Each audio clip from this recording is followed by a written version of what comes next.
அனைவருக்கும் எனது இனிய வணக்கங்கள். இந்த பாடப்பகுதியானது 6ஆம் வகுப்பு 2வது பருவத்தில் கணினி பாடம் தொடர்பானது.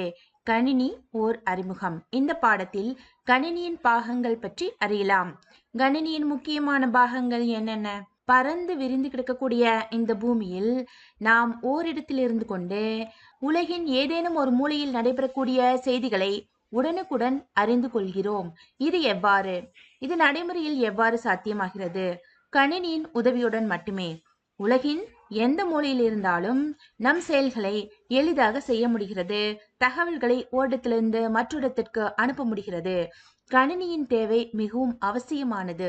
எனவே கணினி தொடர்பான அனைத்து தகவல்களையும் தெளிவாக தெரிந்து கொண்டு எளிதாக வாழலாம். பொதுவாகவே கணினியில் மிக முக்கியமான 3 பாகங்கள் காணப்படுகின்றன. அந்த 3 பாகங்களையும் ஒவ்வொன்றாக இணைக்கும் போதுதான் கணினியை நம்மால் முழுமையாக இயக்க முடியும். அந்த 3 பாகங்கள் என்னென்ன? கணினியின் முக்கியமான 3 பாகங்கள்: உள்ளீட்டகம், மைய செயலகம், வெளியீட்டகம். முதலில் உள்ளீட்டகம் என்றால் என்ன என்பது பற்றி பார்க்கலாம். கணினியின் அனைத்து செயலாக்கத்திற்கு, அதாவது ஃபங்க்ஷன்களுக்கு தரவுகளை, கட்டளைகளை நாம் உள்ளீடு செய்ய வேண்டும். இதனை ஏற்றுக்கொள்வது உள்ளீட்டகம் ஆகும். அவ்வாறு தரவுகளை உள்ளீடு செய்வதற்கு பயன்படுத்தப்படும் கருவிகளையே உள்ளீட்டு கருவிகள் என்கிறோம்.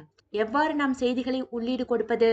விசைப்பலகை மூலமாக கொடுக்கலாம், சுட்டி மவுஸ் மூலமாக கொடுக்கலாம், ஸ்கேனர் வருடி மூலமாக கொடுக்கலாம், பட்டை குறியீடு படிப்பான் அதாவது பார்கோட் ரீடர் மூலமாக கொடுக்கலாம், ஒலிவாங்கி மைக்ரோஃபோன் மைக் பயன்படுத்துவோம் இல்லையா, அந்த மைக்ரோஃபோன் மூலமாக கொடுக்கலாம், அல்லது இணையப்பட கருவி வெப் கேமரா மூலமாகவும் கொடுக்கலாம். ஒளி பேனா என்று அழைக்கப்படக்கூடிய லைட் பென்களை பயன்படுத்தி கூட நாம் தரவுகளை உள்ளீடு செய்து கொள்ளலாம். இவ்வாறு உள்ளீட்டு கருவிகள் பல்வேறு வகையாக உள்ளன.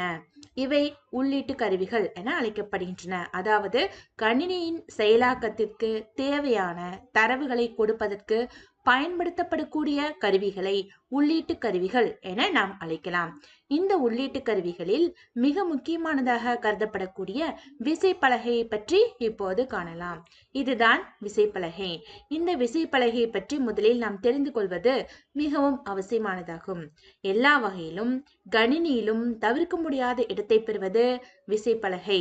நமக்கு ஏற்கனவே தெரிந்ததுதான், எண்ணும் எழுத்தும் கண்ணென தகும் என்ற கூற்றுக்கு இணையாக கணினியின் முக்கியமான செயலாற்றும் ஒரு உறுப்புதான் இந்த விசைப்பலகை.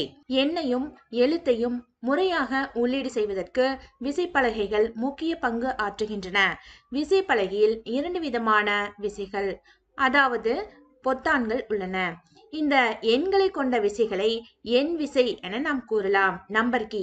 இந்த நம்பர் கீ இந்த கீபோர்ட்ல பார்த்தோம்னா 2 இடத்துல இருக்குது. ஒன்று பாத்தீங்கன்னா உங்களுக்கு ஒன்று வலது பக்கமாகவும் மற்றொன்று நீள்வாக்கிலும் கொடுக்கப்பட்டுள்ளது.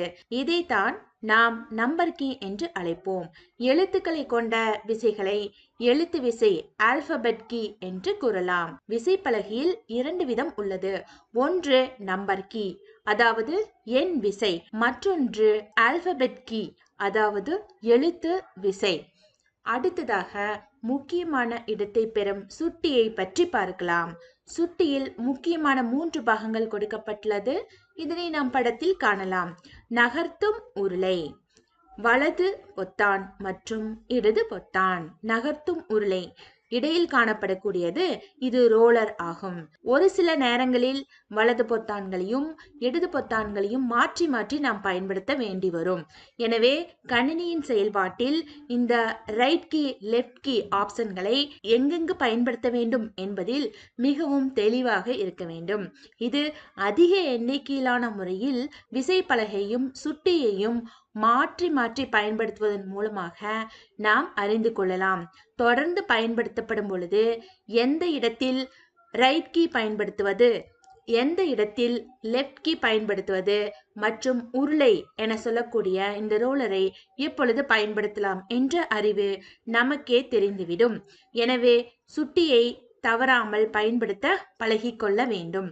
விசைப்பலகை போன்று சுட்டியிலும் நாம் கணினியின் பயன்பாட்டில் இன்றியமையாதாக கொள்ளலாம். முன்பெல்லாம் சுட்டி இல்லாமலேயே விசைப்பலகையை பயன்படுத்தி மட்டுமே செய்திகள் உள்ளீடு செய்யப்பட்டன. ஆனால் தற்பொழுது விரைவான செய்தி பயன்பாட்டிற்கும் மற்றும் தகவல் உள்ளீட்டிற்கும் மிகவும் முக்கியமானதாக இந்த சுட்டி கருதப்படுகிறது. எனவே பொதுவாக சுட்டியில் 2 பொத்தான்கள் காணப்படுகின்றன அல்லவா? நடுவில் நகர்த்தும் உருளையும் காணப்படுகிறது. கணினியில் குறிமுள்ளை இயக்குவதே இதன் முக்கிய பணி. அதாவது கர்சர் என்று சொல்வோம் இல்லையா? அதனை நாம் எளிதாக எந்த இடத்திற்கு வேண்டுமானாலும் நாம் நகர்த்தி கொள்ளலாம்.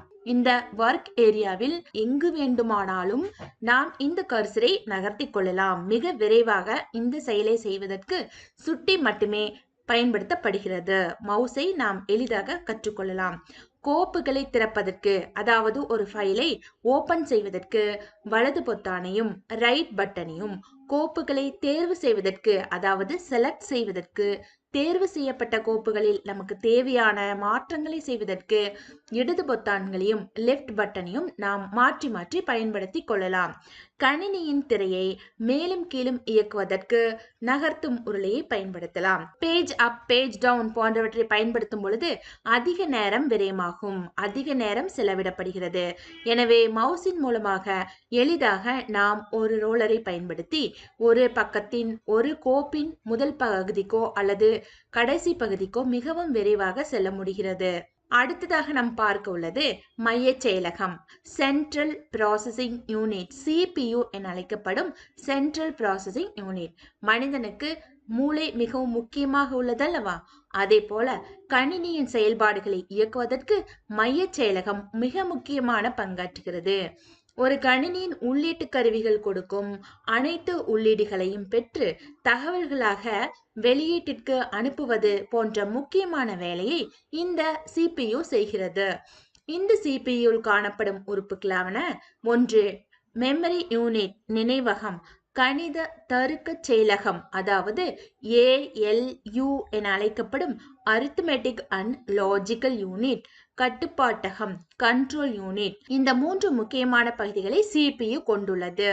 ஒவ்வொரு பகுதிக்கும் என்னென்ன வேலை என்பதை நாம் இப்பொழுது காணலாம். கட்டுப்பாட்டகம், கண்ட்ரோல் யூனிட் என சொல்லக்கூடிய கட்டுப்பாட்டகம் என்னென்ன வேலை செய்கிறது? கணினியின் எல்லா பகுதிகளின் செயல்பாடுகளையும் கட்டுப்படுத்துவது இதன் முக்கியமான பணி. ஒரு மென்பொருள் வாயிலாக கொடுக்கப்படும் கட்டளைகளை ஏற்று அதற்கேற்றவாறு நமக்கு வெளியீடுகளை அனுப்பி வைக்கிறது. பொதுவாக ஒரு மென்பொருளை எடுத்துக்கொள்ளலாம். பெயிண்ட் செய்வதற்கு ஒரு ஆப்ஷன் பெயிண்ட் மென்பொருளை எடுத்துக்கொள்ளலாம். இதில் நாம் என்னென்ன செய்ய வேண்டும் என்பதை, ஒரு படத்தை உள்ளீடு செய்வது மற்றும் அந்த படத்தில் தேவையற்ற பாகங்களை நீக்குவது, வேறு வண்ணம் தீட்டுவது, புதிய படங்களை உள்ளீடு செய்வது, வடிவங்களை உள்ளீடு செய்வது, வடிவங்களுக்கு வண்ணங்கள் தீட்டுவது போன்ற வகையான ஒரு மென்பொருளை அந்த பெயிண்ட் சாஃப்ட்வேர் கொண்டுள்ளது.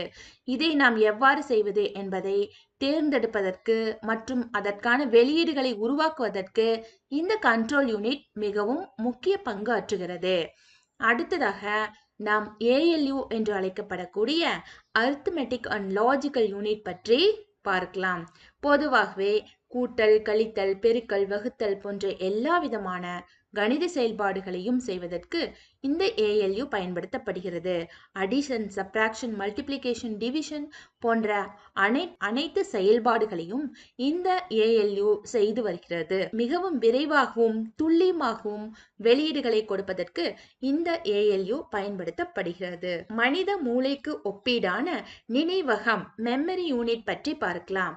ஒரு மனிதன் தனக்கு தேவையான எல்லா செயல்களையும், செய்திகளையும், நிகழ்வுகளையும் எவ்வாறு சேமித்து வைத்துக் கொள்கிறான் என்பதை போன்றே கணினி தனக்கு கொடுக்கப்படும் அனைத்து தரவுகள், தகவல்கள், அதாவது டேட்டாஸ் அனைத்தையும் ஒரே இடத்தில் சேமித்து வைத்துக் கொள்கிறது. அது நமக்கு எப்பொழுது எல்லாம் தேவையோ அப்பொழுது நாம் வெளியீடாக பெற்றுக்கொள்ளலாம். இது மெமரி யூனிட் என்று சொல்லக்கூடிய நினைவகத்தில் மட்டுமே சேமித்து வைக்கப்படுகிறது. கணினியில் உள்ள நினைவகத்தை நாம் 2 விதமாக பிரிக்கலாம். ஒன்று பிரைமரி மெமரி, முதன்மை நினைவகம். இரண்டாவது இரண்டாம் நினைவகம், அதாவது செகண்டரி மெமரி என 2ஆக பிரிக்கப்பட்டுள்ளது. கணினியின் மற்ற தற்காலிக நினைவகத்தை குறுவட்டு, காம்பாக்ட் டிஸ்க், விரலி பென் டிரைவ் போன்றவற்றை கொண்டு மேலும் விரிவுபடுத்தலாம். நமக்கு தேவையான அதிகபட்ச தகவல்களை ஓரிடத்திலிருந்து மற்றொரிடத்துக்கு எடுத்துச் செல்வதற்கு நாம் பென் டிரைவ் பயன்படுத்துகிறோம் அல்லவா, அது இரண்டாவது நினைவகம் ஆகும். ஒவ்வொரு கம்ப்யூட்டர் மற்றும் அடுத்ததாக நாம் பார்க்க உள்ளது வெளியீட்டகம், அவுட்புட் யூனிட். மைய செயலகத்திலிருந்து சிபியூவிலிருந்து ஈரடிமான குறிப்புகள் பைனரி சிக்னல்ஸ் பெறப்படுகின்றன. இந்த குறிப்புகளை கணினியானது பயனருக்கு கொண்டு செல்ல வெளியீட்டகம் பயன்படுத்தப்படுகிறது. நாம் உள்ளீடாக கொடுக்கப்படும் அனைத்து தகவல்களும் பைனரி குறியீடுகளாக மாற்றப்படுகின்றன. இந்த பைனரி குறியீடுகளை கம்ப்யூட்டர் நன்றாக புரிந்து கொள்கிறது. புரிந்து கொண்டு நமக்கு தேவையான வெளியீட்டை பெறுவதற்காக ப்ராசஸிங் செய்யப்படுகிறது. இந்த ப்ராசஸிங் செய்யப்பட்ட தகவல் வெளியீட்டகம் அவுட்புட் மூலமாக நமக்கு கிடைக்கிறது. இதனை நாம் சிடியில் சேமித்து வைத்துக் கொள்ளலாம். சிடிக்களை விட சிடிக்கள் குறுவட்டுகள் என அழைக்கப்படுகின்றன. சிடிக்களை விட 6 மடங்கு அதிகமாக டிவிடி தட்டில் நம்மால் சேமிக்க முடியும். சிடிக்கும் டிவிடிக்கும் இதுதான் வித்தியாசம். ஆனால் கணினி திரை, மானிட்டர், அச்சுப்பொறி, பிரிண்டர், ஒலிபெருக்கி, ஸ்பீக்கர், வரைவி, பிளாட்டர் போன்றவை வெளியீட்டகத்தின் கருவிகளாக செயல்படுகின்றன. பல்வேறுபட்ட வெளியீட்டு கருவிகள் இருந்தாலும் கணினியின் பாகங்களில் ஒன்றாக இணைந்து செயல்படும் கணினி திரை மிகவும் முக்கியமான வெளியீட்டு கருவியாகும். அதாவது மானிட்டர் தான் மிகவும் முக்கியமான அவுட்புட் டூல். மேலும் இது பார்ப்பதற்கு தொலைக்காட்சி பெட்டியின் திரை போலவே இருக்கிறது. இதனை மவுஸை இயக்குதல், விசைப்பலகையில் தட்டச்சு செய்தல், படம், கேளிக்கை சித்திரங்கள் மற்றும் காணொளிகளை நம் கண்களுக்கு காட்சிப்படுத்துவதே கணினி திரையின் முக்கிய பணி ஆகும். இந்த கணினி திரையின் மூலமாக மட்டுமே நாம் கம்ப்யூட்டரில் என்னென்ன உள்ளீடு செய்கிறோம், அது எவ்வாறு ப்ராசஸிங் செய்யப்படுகிறது என்பதை நம்மால் தெளிவாக தெரிந்து கொள்ள முடிகிறது. அடிப்படையில் நமக்கு 2 விதமான கணினி திரைகள் உள்ளன. ஒன்று சிஆர்டி திரை, அதாவது கேத்தோட் ரே டியூப். டிஎஃப்டி திரை, அதாவது தின் பிலிம் டிரான்சிஸ்டர். சிஆர்டிகளை காட்டிலும் டிஎஃப்டி என்று சொல்லக்கூடிய தின் பிலிம் டிரான்சிஸ்டர் மிக குறைந்த வெப்பத்தை வெளியிடுகிறதோடு மட்டுமல்லாமல் குறைந்த அளவிலான இடமே இதற்கு போதுமானதாக இருக்கிறது. சிஆர்டி திரை அளவில் பெரிதாக இருக்கும். டிஎஃப்டி திரையானது மிகவும் மெல்லியதாக சிறிய அளவில் காணப்படுகிறது. இது இதன் முக்கிய பயன்பாட்டிற்கு காரணம். எனவேதான் தற்போதுள்ள அனைத்து கணினிகளிலும் டிஎஃப்டி திரை பயன்பாட்டில் உள்ளது. நினைவகத்தில் நாம் சேமித்து வைக்கப்படக்கூடிய தகவல்களின் அளவுகளுக்கு ஏற்றவாறு நினைவகத்தின் அலகுகள் வரையறுக்கப்படுகின்றன. தரவுகள் பிட் என்ற அலகால் அளவிடப்படுகின்றன. ஒரு பிட் என்பது 0 அல்லது 1 என்னும் ஈரடிமான எண்களை குறிப்பதாகும். மேலும் பைட், பிட் போன்றவை வேறுபட்டு காணப்படுகின்றன. நினைவகத்தில் நாம் சேமிக்க வைக்கக்கூடிய அளவை பொறுத்து அது bit, byte, TB, GB, MB என பல்வேறு அலகுகளில் அழைக்கப்படுகிறது உள்ளன. இதன் தொடர்ச்சியாக கணினியின் வகைகள் மீ கணினி, பெருமுக கணினி, நுண்கணினி, குறுமுக கணினி மற்றும் தனியார் கணினியின் வகைகள் ஆகியவற்றை பற்றி பார்க்கலாம். மேலும் கணினியை எவ்வாறு இணைப்பது, கணினியை இணைப்பதற்கான இணைப்பு வடங்களின் வகைகள் யாவை என்பதை பற்றியும் அடுத்த பாடப்பகுதியில் நாம் பார்க்கலாம் என்று கூறிக்கொண்டு விடைபெறுகிறேன். நன்றி, வணக்கம். பார்வைக்கு நன்றி. மேலும் இந்த பாடப்பகுதி தொடர்பான தங்களின் கருத்துக்கள் வரவேற்கப்படுகின்றன. அதனை கமெண்ட் பாக்ஸில் கமெண்ட் செய்யுங்கள்.